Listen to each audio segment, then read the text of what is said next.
Bonjour et bienvenue sur cet épisode spécial de Radio Cessert. Nous sommes le vendredi 25 avril 2025, épisode 270, toujours en direct de l'Indre, mais pas tout seul. J'espère que vous allez bien. Je suis Marc-Frédéric Gomez et je suis accompagné d'Alexandre Dulonnoy, le responsable du CERT du Cercle. Je souhaite échanger avec lui sur le programme GCVE et vous faire partager cette initiative sur les vulnérabilités. Bonjour Alexandre, comment vas-tu ? Bonjour, je vais très bien. Merci d'avoir accepté cette invitation pour nous parler du GCVE, parce qu'avec tout ce drama queen que nous avons vécu la semaine dernière sur le programme CVE et le Mitre et la CISA, j'étais très agréablement surpris de voir à travers les réseaux sociaux qu'il y avait une initiative que tu étais l'auteur. Et oui, il y a quelques jours, ça a été très mouvementé en effet. Et donc on a en fait démarré une initiative, mais qui n'est pas vraiment nouvelle, qui est une initiative qu'on avait déjà un peu démarrée dans le cadre du développement d'un logiciel qui s'appelle Vulnerability Lookup. Mais on s'est rendu compte que la problématique est beaucoup plus grande que simplement l'Europe, mais plutôt globale. Et donc on a essayé de trouver une solution, en fait, d'allouer des identifiants de façon globale et qui change un peu le modèle. Donc c'est un peu l'idée que je vais essayer de vous expliquer aujourd'hui, qui va permettre en fait de faire de l'allocation d'identifiants de façon distribuée, sans pourtant dépendre d'une entité centralisée. C'est excellent. Qu'est-ce que tu peux nous en dire un peu plus sur cette fameuse décentralisation Oui, donc en fait, les identifiants pour les vulnérabilités, c'est pas une nouvelle problématique. Hein. C'est une problématique qui existe depuis pas mal d'années, etc. Alors le programme CVE fait ce travail-là depuis pas mal d'années et a essayé déjà de commencer une sorte de distribution via ce qu'on appelle les CNA. En fait, les CNA, ce sont en fait des autorités qui sont déléguées par le programme CVE et qui peuvent allouer des identifiants. Le modèle en fait du programme CVE, c'est d'allouer des blocs, donc des identifiants qui sont des blocs numérotés. Et chaque entité CNA va gérer ces blocs et puis après republier les vulnérabilités en suivant certaines règles qui sont au final centralisées par le programme CVE. Donc tout ce qui est dispute entre le CNA et ce genre de choses est géré par le programme CVE. Alors nous, on s'est rendu compte à travers les différentes années, en tant que CERT, on travaille pas mal avec les vulnérabilités, que ça fonctionne dans certains cas, mais ça pose des fois certains problèmes sur l'autonomie des CNA, donc l'autonomie des entités qui permettent d'allouer les CVE. Et c'est aussi une problématique qui peut être continue, c'est-à-dire que dans certains cas, si l'autorité centrale ne délivre plus de blocs, les CNA se retrouvent avec sans autant d'identifiants qu'ils peuvent utiliser. Donc c'est une problématique qui est aussi de dépendance, donc d'interdépendance entre une autorité principale et des autorités qui vont générer des vulnérabilités. Alors le programme GCVE est venu en fait de cette problématique. Comme on développe un logiciel qui s'appelle Vulnerability Lookup, qui fait toute la chaîne, ce qu'on appelle le CVD, donc de Coordinated Vulnerability Disclosures, on se retrouve dans la situation où s'ils n'ont pas de bloc, ils n'ont pas d'ID, ils ne peuvent quand même pas travailler. Donc ils vont pouvoir créer des vulnérabilités dans leur entité, etc. Mais ils vont pouvoir les référencer de façon globale. Donc c'est une problématique qui est embêtante. Et donc on avait cette idée d'avoir un système complètement distribué, c'est-à-dire que on a une semi-autorité qui a pas beaucoup d'autorité, mais qui va simplement donner des ID. Alors pour prendre un autre exemple que certains doivent sûrement connaître en sécurité ou en informatique, c'est l'IANA. L'IANA alloue des blocs, par exemple pour SNMP ou pour d'autres, juste à des vendeurs, et après elle laisse la liberté aux vendeurs de faire un peu ce qu'ils veulent derrière. Et donc c'est un peu l'idée de GCVE, c'est-à-dire que GCVE, c'est un programme où on a en fait une semi-autorité où on alloue des ID. Alors il y a des ID qui sont déjà pré-remplis. Par exemple pour les CVE, donc les GCVE sont complètement compatibles avec les CVE ID, donc il n'y a pas de collision, etc. Mais on permet en fait d'avoir des ID complémentaires pour ce qu'on appelle des GNA, donc c'est des autorités qui vont pouvoir allouer autant qu'ils veulent. Mais la différence par rapport au programme CVE, c'est que ici, on laisse la totale liberté aux GNA de gérer leur espace. C'est-à-dire que nous, on fournit un préfixe, et ce préfixe peut permettre à entités qui veulent générer des vulnérabilités, donc pour différentes raisons. Ça peut être un vendeur logiciel, ça peut être un CERT, ça peut être une autorité, ça peut être une fondation pour des projets open source par exemple, ça peut être un vendeur très spécifique dans un domaine, ça peut être un ISAC, donc c'est assez large. J'ai vu que tu avais aussi des chercheurs en cybersécurité qui pouvaient prétendre l'être s'ils étaient reconnus par la communauté ou s'ils faisaient partie du FIRST ou du DFC. C'est un très bon point. En effet, il ne faut pas d'office, c'est une organisation. Alors, le programme existant CNA est un peu plus strict, il demande certaines conditions, etc. Nous, on a 3 conditions qui vont peut-être évoluer à travers le temps, mais qui sont assez flexibles. C'est-à-dire que dès que vous allouez, vous avez une structure qui alloue des vulnérabilités, ça peut être un groupe de chercheurs en sécurité, je sais pas, par exemple Citizen Lab pourrait très bien générer directement leur ID, ce qui leur permettrait d'être indépendants. Et cette indépendance est aussi important dans certains cas où certains chercheurs allouent des vulnérabilités, mais ne peuvent pas avoir d'ID parce que le CNA refuse, par exemple, de leur allouer un identifiant. Ben ça, c'est quand même une très bonne nouvelle. Ça veut dire que tous les gens qui veulent participer à la veille sur les vulnérabilités, qui sont sérieux quand même, il y a quand même ce filtre qui est fait à l'entrée, ils sont en capacité à pouvoir émettre un bulletin sur une vulnérabilité. Puis ça peut mettre aussi une pression auprès de l'éditeur pour se dire maintenant il faut que tu corriges ta vulnérabilité que tu veux pas qu'il apparaisse. C'est quand même un désavantage. Voilà, et donc la partie publication reste à la responsabilité du GNA, donc de l'autorité qui va publier, mais en effet ils peuvent publier de façon indépendante, et c'est surtout ça qui est important. Alors ce qui se passe, c'est que sur le projet, donc si ça vous intéresse d'aller voir, c'est sur gcve.eu, il y a quelques règles pour l'allocation, il y a aussi quelques exemples comment ces identifiants sont alloués. Mais une chose qui est aussi, et c'est là l'objectif final en fait du projet, c'est que ça permette en fait d'avoir un système complètement distribué de publication. Donc en fait, le projet Open Source Vulnerability Lookup, qui est en fait le projet open source qui est derrière EUVD aussi, donc au niveau européen. Je mettrai le lien pour les auditeurs. Je vais mettre le lien, Alexandre, pour les auditeurs et les auditrices sur GCVE ainsi que sur Vulnerability Lookup que je recommande fortement. On l'utilise nous en interne, c'est une dinguerie. Et c'est un produit qui est vraiment complémentaire et qui, comme tu dis, fait partie aussi des choses qui sont décentralisées. Moi, je le dis ouvertement en tant que Radio CSOT, on ne dépend pas de l'administration américaine. Exactement. Et voilà. L'idée, et c'est ça le modèle de fonctionnement du système, c'est que chaque entité qui va avoir une instance, par exemple Vulnerability Lookup ou un logiciel compatible, parce que l'API et le protocole est tout à fait standardisé, qui va publier en fait, donc ils auront cette instance avec les publications, ils pourront de façon autonome publier avec leur ID, et ensuite chaque personne qui a le même système peut, à partir, parce qu'en fait le GCVE, le programme GCVE ne fournit qu'un directoire, donc en fait c'est un répertoire qui contient en fait la liste des autorités avec chaque fois une référence, dont une référence qui est un API qui permet de synchroniser la publication. Et donc l'objectif ultime, c'est que les autorités publient leur vulnérabilité et chaque autre utilisateur qui a la possibilité de se connecter au répertoire et l'URL pour récupérer les données peut en fait récupérer ce qu'il désire. Alors, et là, ça permet aussi de contrôler, c'est-à-dire que si par exemple vous avez une autorité que vous n'aimez pas, rien ne vous empêche de ne pas recevoir les vulnérabilités. Donc ça permet d'avoir un système complètement distribué, mais aussi avec toujours le contrôle de qu'est-ce qu'on veut comme vulnérabilité. Si par exemple vous avez une totale confiance dans ENISA, les différents CERT européens, mais vous avez un CERT par exemple, je ne sais pas moi, au fin fond du Moyen-Orient, dont vous n'avez aucune confiance à publier ces vulnérabilités, ben vous pouvez sélectionner en disant je ne veux pas ces GNA dans mes données.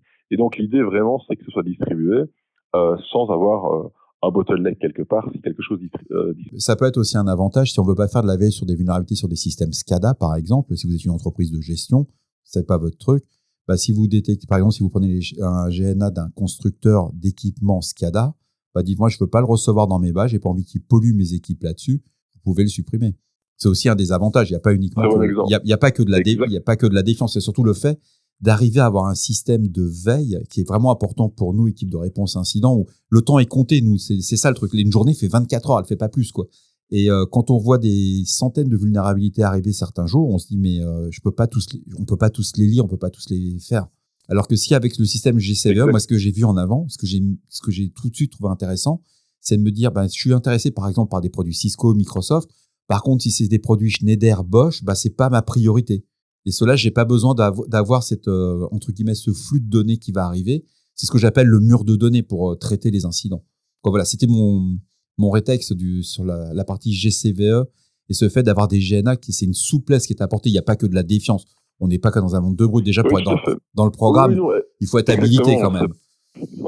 Voilà, exactement. Et c'est pas une question uniquement de confiance, mais aussi, par exemple, de filtrage. C'est exactement l'exemple que tu as donné est très, très bon. C'est-à-dire que il se peut qu'à certains moments, je suis intéressé par tel et tel type de fabricant, mais pas un autre. Et en effet, là, ça permet de faire la sélection et de se dire, voilà, dans quel groupe, etc., vous récupérez les vulnérabilités. Mais vraiment, l'idée, c'est ça. Et donc, en fait, nous, on n'est qu'une autorité de numérotation générale, et en dessous, le GNA va pouvoir les allouer.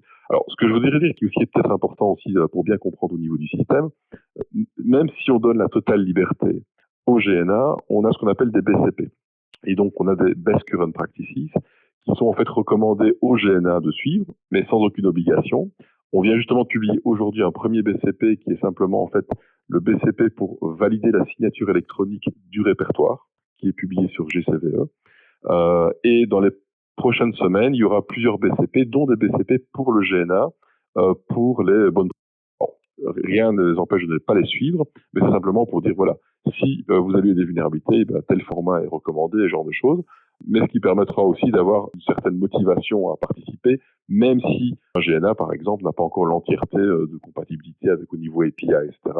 Mais ils pourront déjà les allouer, ils pourront déjà avoir du mapping, et peut-être plus tard, ils pourront peut-être directement fournir un API qui soit public exposé avec le format standardisé. Ok, et par rapport aux autres programmes de CVE, comment tu distingues les autres initiatives, comment tu verrais la complémentarité? C'est-à-dire que quelqu'un qui est déjà CNA au niveau du programme CVE, c'est quoi l'intérêt d'aller vers GCVE? Alors, pour nous, c'est tout à fait complémentaire. Déjà, on a pas mal de discussions au sein des différentes entités existantes dans le programme CVE. Un des projets qu'on a actuellement, c'est d'allouer un bloc complet pour les CNA existants. Donc actuellement, il y a presque 450 CNA Tout à au fait. sein du programme CVE. Et donc, l'idée derrière, c'est qu'on ait un préfixe qui soit alloué dans la partie GCVE, qui soit uniquement pour les CNA ID existants. Néanmoins, il ne faut pas oublier que dans le programme CNA, actuellement, les ID ne sont pas vraiment officiels. Il y a un JSON qui existe, mais ils ont déjà eu cette discussion-là apparemment. Donc, nous, on réserve un bloc pour eux.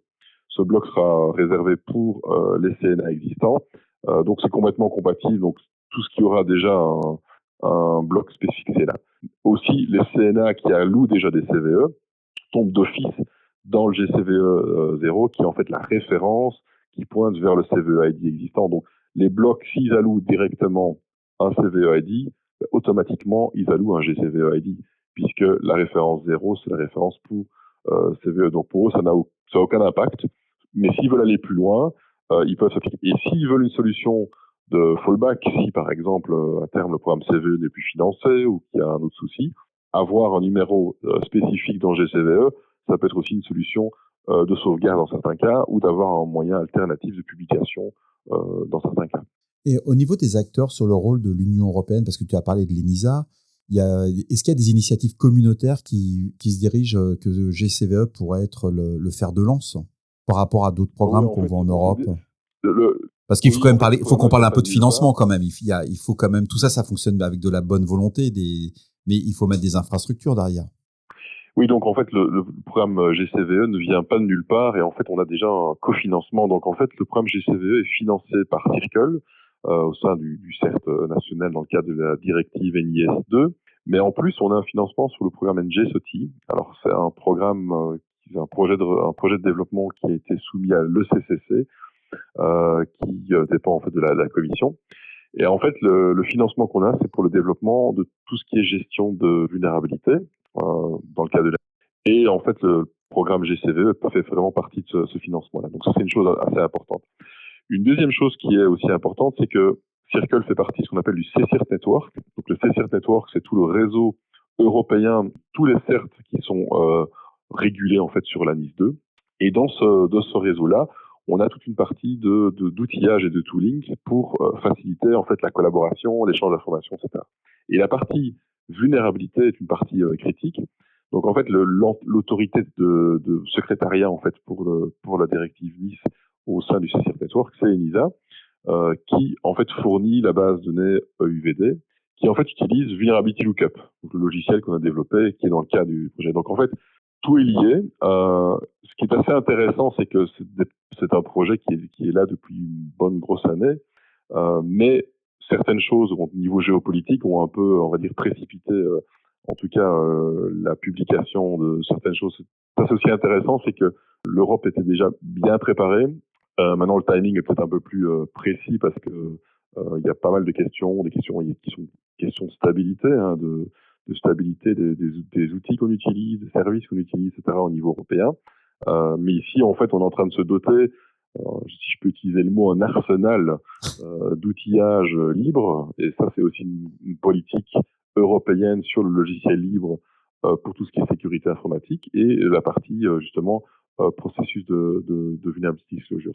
Et ça va aller en plus en s'amplifiant avec la partie CRA où justement là, il y aurait des obligations pour les vendeurs de logiciels, pour tout ce qui est disclosure de vulnérabilité. Donc en fait, tout est bien connecté. Une chose qui est assez importante aussi au niveau de l'Europe, l'Europe a une certaine complexité, mais on essaye au moins d'avoir un outillage qui est interopérable, qui permet d'avoir des échanges de données faciles.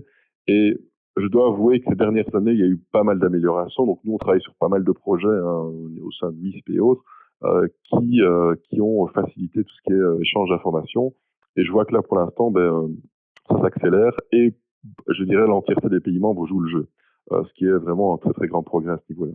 Même dans les entreprises européennes, si tu prends le cas du projet MISP, qui est l'échange d'IOC sur les malwares, par exemple, qui peut être utilisé dans ce cadre-là, c'est quelque chose qui fonctionne très bien, qui est utilisé au niveau du monde privé et aussi du monde national. Les CERT nationaux, le CERT-FR, par exemple, met une instance MISP à disposition avec un flux pour récupérer des IOC.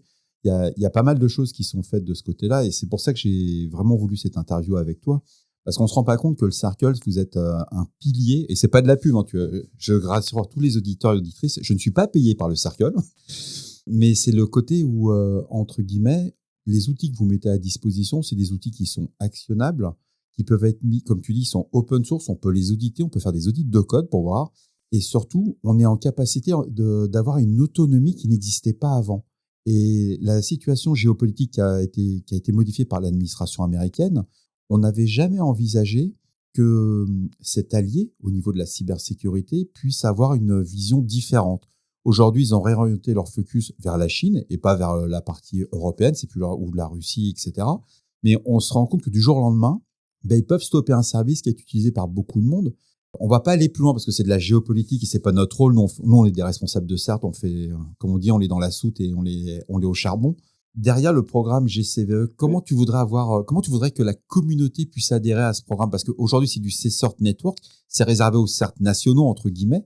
Mais comment une entreprise privée peut se dire, moi, je suis intéressé, je fais de la veille sur les vulnes.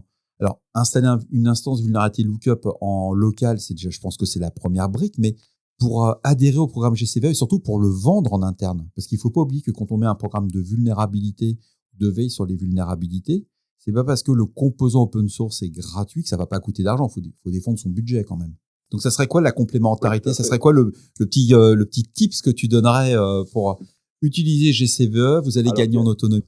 Alors, il y a une chose qui est, à mon avis, très importante, c'est qu'on voit qu'actuellement, on sait que le cadre réglementaire européen est en train de s'élargir sur, justement, toute la partie certification de produits, etc. Et là-dedans, il y a une partie qui est typiquement la gestion de vulnérabilité. Donc, si je prends les entreprises qui sont au sein de l'Europe et qui produisent des produits, que ce soit des produits logiciels ou autres, vont être réglementés, seront déjà réglementés sur la partie CRA. Mais ce qui est important, c'est que s'ils ont la capacité de partager, en tout cas de participer au projet GCVE, c'est qu'ils ont déjà en fait une grosse pierre à l'édifice. Et une de ces pierres, c'est tout ce qui a les activités d'un PCIRT. Donc, si au sein d'une entreprise, que ce soit privée ou autre, même ça peut être aussi des producteurs de logiciels open source, qui ont déjà la capacité de produire eux-mêmes leur vulnérabilité, de faire le disclosure, de faire tout le process, et d'avoir déjà, par exemple, une instance qui est compatible et d'avoir une allocation, en fait, ils ont fait une grande partie du boulot automatique pour tout ce qui est notification au niveau vulnérabilité. Parce qu'en fait, ils ont déjà tout le process. Et l'autre chose qui serait importante, c'est qu'ils vont pouvoir directement se connecter avec soit des CERT nationaux pour pouvoir publier, mais aussi avec leurs clients. Et là, si je prends par exemple des CSIRT ou autres qui veulent avoir l'information le plus tôt possible pour pouvoir protéger leurs infrastructures, en fait, le fait de participer à ce genre de programme permettra d'atteindre directement les utilisateurs pour, par exemple, patcher, être au courant d'une certaine vulnérabilité et de prendre des mesures pour pouvoir se protéger le plus rapidement possible.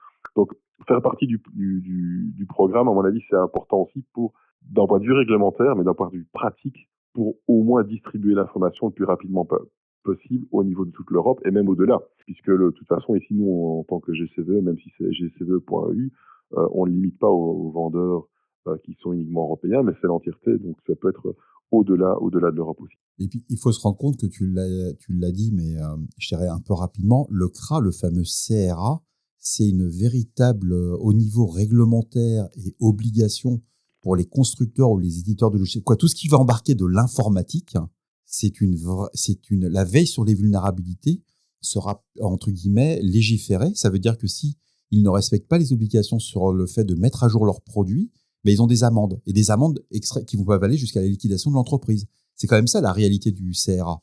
Personne ne le voit arriver encore parce que c'est quelque chose qui est très, c'est réglementaire, c'est européen. Comment dirais-je, ils sont payés à la ligne, ces gens-là. Mais quand on arrive jusqu'au bout du document, nous on l'a fait travailler des avocats là-dessus, et c'est Maître Ledieu qui a participé au CRA sur cette étude. Et là, c'est juste c'est de la folie furieuse qui nous attend. Et ne pas avoir d'instance en interne, que vous soyez un éditeur, un constructeur, sur les vulnérabilités, c'est simple, vous coulez votre boîte. C'est un peu brutal ce que je dis, mais on en arrive là en conclusion. En effet, c'est ce qui va arriver. Et désolé de le dire, mais c'est, comme on le dit bien en anglais, c'est une incentive. Donc c'est vraiment quelque chose qui va pousser un peu tout le monde. Et c'est pas uniquement les vendeurs, ça va aussi pousser les utilisateurs, etc., à se rendre compte, oui, si mon vendeur publie régulièrement les informations sur les vulnérabilités, peut-être que je dois patcher plus régulièrement. Parce qu'en tant que CSIRT, et c'est là aussi qui est important, c'est si on n'a pas l'information pour savoir ce qui doit être patché, etc., le problème sera quand même en fait régulier. Donc ça, c'est aussi quelque chose d'intéressant ici, c'est que si le vendeur de logiciel a une instance, publie ses vulnérabilités, etc., il va pouvoir avoir un modèle de disclosure qui sera automatique, efficace, etc. Et dès que le plus tôt c'est fait, le processus est créé et pratiquement on sait voir déjà les problèmes qu'il pourrait y avoir, parce que publier les vulnérabilités, ça demande une machinerie quand même importante derrière. Au niveau du développement logiciel, du test, application des pages. C'est un des points que je voulais voir avec toi. C'est parce que là, on parle de publier une vulnérabilité. Et pour publier une vulnérabilité, c'est quoi les compétences que doit avoir une entreprise? Parce que tout le monde pense qu'il suffit de se mettre derrière un PC, on regarde par exemple un Office et puis on va trouver dans Word une vulnérabilité. C'est pas ça la réalité. C'est quoi les profils types des chercheurs en vulnérabilité? Alors, c'est vraiment très large. Et là, on tombe sur exactement un peu les mêmes profils, je dirais, de ce qui est reversing, donc analyse de binaire et ce genre de choses, parce que dans les cas d'analyse de vulnérabilité, il y a une composante qui est clairement software engineering. Donc, ça va être des développeurs, des programmeurs qui vont faire l'évaluation du code concernant les vulnérabilités, etc. Mais il y a aussi des gens qui vont vérifier en complément que la vulnérabilité qui est là et le patch qui a été fait par le développeur au sein de l'entreprise soit fixé, n'introduit pas de nouvelles vulnérabilités, parce que ça arrive souvent, on fixe une vulnérabilité, mais on en introduit une autre, de savoir si aussi toute la partie mitigation, donc il y a aussi tout un rôle, et donc c'est vraiment un groupe de personnes qui doivent travailler ensemble. On n'est pas uniquement sur le développeur, mais aussi sur les personnes qui font l'intégration. C'est des équipes structurées. On est sur des équipes structurées. Exactement. Avec des profils quand même qui sont assez rares, parce que des reversor malware, moi j'en reçois beaucoup en entretien, et ce sont les rois de la sandbox. Ouais. Ils font du CTRL-C, CTRL-V dans la sandbox. Bon, c'est pas ça un reversor malware. Et quand tu demandes à un reversor malware aujourd'hui en 2025, est-ce que tu codes encore en assembleur? 3 fois sur 4, la réponse est non. Donc, tu vois, ce genre de profil, est-ce que tu connais des formations ou des cursus qui peuvent aider? Parce que je vois bien quelqu'un qui fasse du red teaming, quelqu'un qui est dans une red team, qui se met à chercher, entre guillemets, de la vulne, pourquoi pas. Le développeur qui participe, c'est assez rare quand même, par expérience, j'ai rarement vu un développeur faire son autocritique de son code. Ils ont quand même un petit problème d'ego. Il y a aussi une autre problématique qui est intéressante, c'est que on a beaucoup de formations sur ce qui est secure coding. Oui. Donc il y a plein de formations qui existent sur la programmation défensive, comment protéger ses développements, etc. Mais est-ce que les résultats sont là? On peut se poser aussi la question. Donc le problème qu'on va avoir, c'est que si on a des vulnérabilités logicielles ou autres qui sont introduites, il va falloir connaître et avoir l'expérience de savoir comment elles vont être exploitées, comment on va les fixer, etc. Et dans tous les cursus qu'on peut voir dans les formations, c'est souvent de très haut niveau. Ça va être par exemple des processus qui vont être décrits, ou alors c'est très, très spécifique pour le développement logiciel. Mais à ma connaissance, il y a très peu de cursus qui font toute la chaîne, de la découverte jusqu'à la contre-mesure, le fixe, le patch, la distribution, la notification, le disclosure de la vulnérabilité. Tout ce processus-là, en tout cas dans les cursus, que ce soit, parce que c'est un travail qui est quand même assez long, qui demande différentes capacités. On est d'accord. On est plus sur le loup solitaire qui va se mettre dans sa cave et qui va se mettre à trouver de la vulne, comment dirais-je. On peut trouver, il y a des concours pour trouver des zero day, il y a de payer, il y a un certain nombre de choses qui existent, mais c'est quand même réservé à je dirais pas une élite, mais à des gens qui sont extrêmement pointus sur le reverse. Ça aide énormément. C'est ce que on peut constater sur les concours qui sont faits à ce niveau-là. Au niveau formation, je suis arrivé à la même conclusion que toi parce que j'ai cherché pour mettre au sein des équipes CERT et CCIRT dans des différentes entreprises où j'interviens, et on trouve pas quel que soit le continent, qu'on soit en Asie, en Amérique ou en Europe, il n'y a pas une formation qui explique comment faire de la veille sur les vulnérabilités avec potentiellement la publication de vulnérabilités. C'est-à-dire que quand on cherche de façon pragmatique, qu'on ait bien ou bien du sens de l'ISC2 ou d'autres organismes de formation, il n'y a rien, quoi. On a des briques, on a juste des briques isolées, on n'a pas le lien. On n'a pas le project manager qui va être en capacité à dire je prends 4 profils dans mon équipe et je suis capable de faire de la recherche sur les veilles sur vulnérabilité sur les produits que fait mon entreprise. Quoi, j'ai pas trouvé. C'est pour ça que je voulais, ça faisait partie entre guillemets de notre interview. Oui, non, mais c'est un vrai problème et je crois que ça va apparaître, mais on est encore au balbutiement du domaine. Et à mon avis, pour les formations, ils vont avoir des cursus complets qui vont juste de la découverte, ça c'est une première chose, mais jusqu'à les fixes, les tests et la partie publication des vulnérabilités, qui va aussi évoluer. Ce qu'on peut le voir, c'est aussi la qualité des publications de vulnérabilités. Si on prend les vulnérabilités qui ont 15 ans ou plus, elles sont assez différentes. C'est-à-dire que si on prend il y a 15 ans, il y avait très peu d'informations. Maintenant, on commence à avoir des informations plus détaillées, que ce soit du contexte, les techniques complémentaires, etc. Il y a aussi tout ce qui est contre-mesure, par exemple remédiation, qui commence à apparaître dans certaines vulnerability disclosures que certains vendeurs publient. Mais on a en tout cas une ligne de progression possible sur tout ce qui est. Si on prend l'échelle du CVSS, ça aide énormément. Le PSS aide énormément, ce qui n'existait pas il y a 15 ans. On voyait des choses complètement. Les mitigations, on commence à le voir parce que évidemment les éditeurs ou les constructeurs qui émettent un avis de vulnérabilité sont assiégés par leurs clients en leur disant c'est sympa de nous dire qu'il y a une vulnérabilité, mais qu'est-ce qu'on fait? Donc ils sont en train c'est pas systématique encore, comme tu disais, ça c'est en train d'arriver. Et je vais faire une question un petit peu provocante. Et tu penses quoi de l'intelligence artificielle par rapport aux vulnérabilités? Parce que le dernier patch 2Z de Microsoft ainsi que pour Google, ils le disent. On utilise l'IA pour détecter les vulnérabilités et proposer des solutions de rémédiation. Dans le patch 2Z, c'est ce qu'on a vu. Google l'a fait aussi sur son navigateur. Est-ce que toi, tu penses que c'est une piste ou c'est juste du buzzword? Moi, j'aurais tendance à dire que c'est une évolution complémentaire. Moi, je crois que actuellement, si je prends les cas de tout ce qui est vulnérabilité et détection automatique ou découverte automatique, moi, ça me rappelle un peu les débuts du fuzzing. Donc, le fuzzing, c'est une technique. Ça va trouver des chemins particuliers d'exploitation et autres au niveau vulnérabilité. Ça va fonctionner, mais ça va pas remplacer tout le reste. Donc, ah oui, tout à fait. Ça remplace pas l'humain. On est d'accord. Au niveau détection automatique de certaines vulnérabilités, là, moi, mais je ne crois pas que ça va changer beaucoup de choses fondamentalement au niveau vulnerability disclosure, etc. Peut-être qu'il y a des choses qui vont peut-être être plus intéressantes sur la rédaction des vulnérabilités, des informations, c'est-à-dire qu'on va peut-être avoir des choses beaucoup plus détaillées avec un processus complètement défini qui pourra être revu, etc. Tu le vois comme un super assistant, quoi. Plein d'autres choses qui peuvent en tout cas fonctionner. Mais je suis d'accord avec toi. Mais je ne crois pas que ça va changer la donne. C'est pas un game changer. Ce qui pourrait arriver, c'est. Tu le vois pas en game changer. Par exemple, la partie testing, il y a peut-être des choses qui pourraient être. Je te rejoins parce que sur l'IA, quand on l'utilise, en tant qu'assistant, ça aide énormément. En tant que, comment dirais-je, complément d'information, rapidité des traitements, il n'y a pas de sujet, ça va 10 fois plus vite que ce qu'on pourrait faire à la main, il y a aucun sujet là-dessus. Par contre, de fait que j'ai vu qu'il y avait une grande mode qui était de créer des agents d'IA pour être, par exemple, chercheurs en cybersécurité, ce genre de choses. Ça fait pas. Il faut qu'il y ait quelqu'un derrière encore. On n'est pas arrivé à une autonomie. C'est là-dessus que je voudrais tuer le buzzword de l'IA. On n'est pas encore dans l'autonomie d'un réseau comme Skynet qui va dire OK, je me mets à scanner ton système d'information et je te sors toutes les vulnérabilités. On n'est pas arrivé encore là. On sait faire du scan. Non. On sait chercher par rapport à des bases existantes, mais de l'itération, ce genre de choses sans que ça explose. Les MCP par exemple. Oui, si je prends les MCP. Oui, si je prends les MCP par exemple, on en voit par exemple, on a pas mal de connecteurs. J'ai vu des connecteurs pour MIS par exemple, etc. Bah, en fait, en gros, il faut voir ça comme un API qui a une interface non pas de machine-machine, mais de humain à machine et qui facilite en fait l'interaction.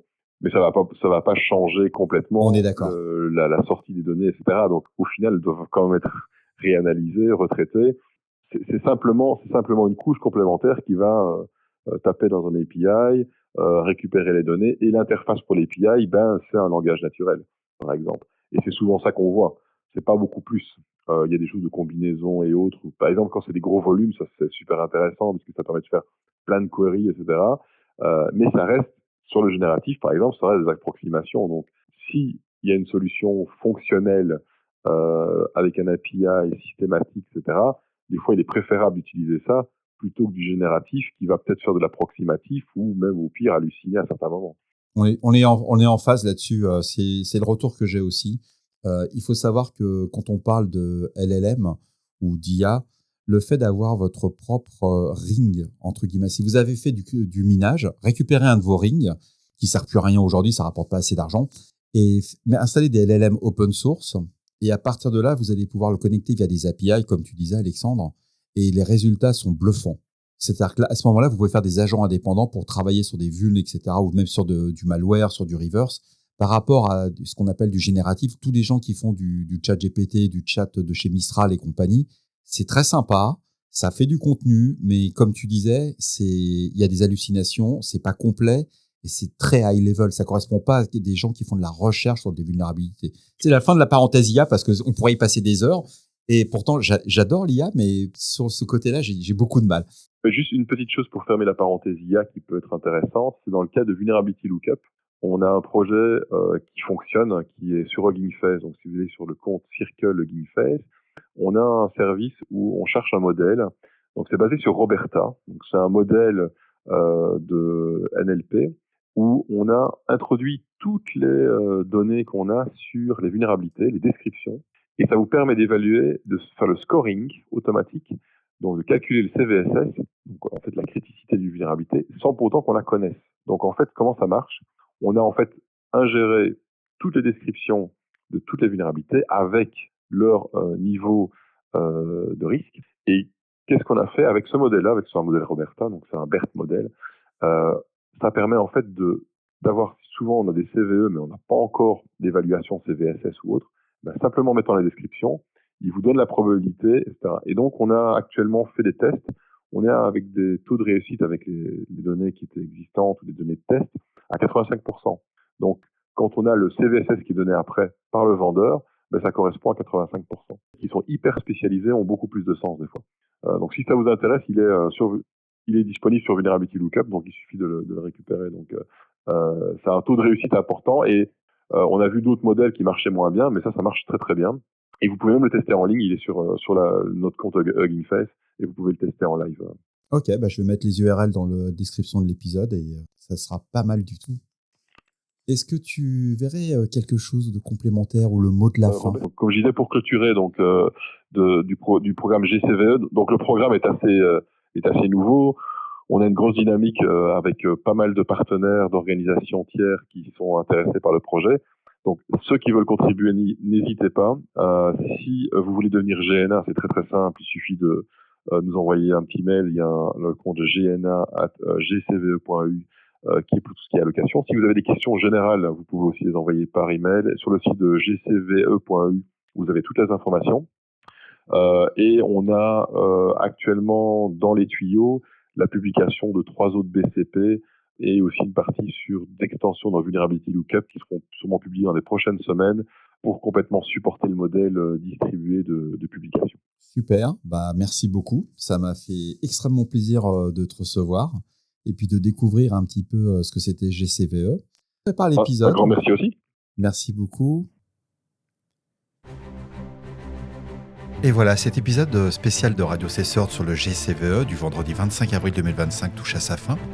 J'espère qu'il vous apportera des informations claires et utiles. Je remercie infiniment Alexandre Dulaunoy de s'être libéré. En tant que responsable de CERT, c'est pas évident d'avoir du temps de sa part. On a fait un essai. Il était au Luxembourg, j'étais en France. La qualité n'est pas forcément au rendez-vous, c'est des choses que j'ai pu aussi y voir. Dans le pire des cas, je lui ai proposé qu'on réenregistre et on fera même quelque chose de plus global sur le Cercle, parce que c'est vraiment une équipe à connaître, et ce sera en live. À voir, ça dépendra de vos retours. Laissez-moi un message sur le répondeur de Radio Cesseur si vous avez des questions sur GCVE. Je vais vous mettre tous les liens dans la description de l'épisode, ou envoyez-moi un mail à radiocesseur@gmail.com. Merci infiniment pour ceux qui me soutiennent sur la cagnotte Litchi pour le passage de Radio Cesseur au format vidéo. C'est vrai qu'on en a discuté un peu avec Alexandre en off, le fait qu'on aurait pu mettre la vidéo sur notre conf et en plus mettre l'exemple de comment fonctionnait GCVE, comment vous pouvez voir la qualification d'une vulne, c'est vrai que ça tue en vidéo. Alors effectivement, c'est différent que le podcast, mais c'est pas mal. Bon, on est ultra motivés, on est chaud patate, et moi je tiens à le remercier infiniment. Encore. Et puis vous aussi, parce que vous allez quand même écouter 40 minutes d'épisode. Beaucoup de montage, beaucoup de répétitions. On n'a pas fait de script. On avait prévu 5 questions et on l'a lâché l'affaire. On est parti en conversation. Ça fait des années qu'on travaille ensemble et on a, comme vous pourrez le constater, c'est quelque chose de naturel. Passez un très beau week-end. Le soleil se lève. Il est vendredi. Il est 19h03. Je viens de faire le montage de l'épisode. On a enregistré à midi. Vous n'avez pas idée de tout ce qui s'est passé. Si je fais un peu de making-of, ça marchait pas, il n'y avait pas le Bluetooth qui fonctionnait par rapport au téléphone. Il fallait appeler un numéro Luxembourg. Mon téléphone Free ne le permettait pas. J'ai dû trouver un autre téléphone. Ouais, c'était assez extraordinaire. Mais surtout, c'est que pendant l'enregistrement, il y a le facteur qui est venu pour livrer. Et là, c'était une tuerie parce que le chien s'est mis à aboyer. Après, il est monté sur moi. Vous avez raté plein de trucs. Mais au montage, en théorie, j'ai retiré tous les bruits. À demain. Au revoir.